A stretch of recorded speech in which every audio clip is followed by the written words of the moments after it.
மிதுன ராசி நேயர்களே, இந்த மந்திரத்தை சிவ மந்திரம் தவறாமல் சொல்லுங்க. அதற்கு முன்னாடி குரு மந்திரத்தை சொல்லிட்ட பிறகு சிவ மந்திரத்தை நீங்கள் சொல்லணும். குரு மந்திரம். ஓம் குருதேவாய வித்மஹே வேத வாக்கியாய ஸ்ரீஹரி தபச தேவாய கீர்த்திஹி தன்னோ மகாகுரு பிரச்சோதயாத்.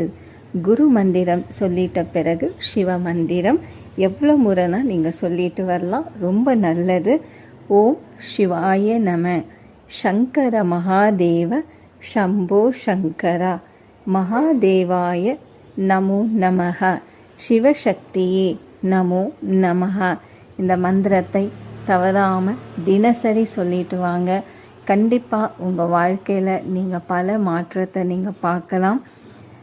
இறை அருளும் குரு அருளும் என்றும் உங்கள் எல்லோருக்கும் கிடைக்கணும். சிவாயி.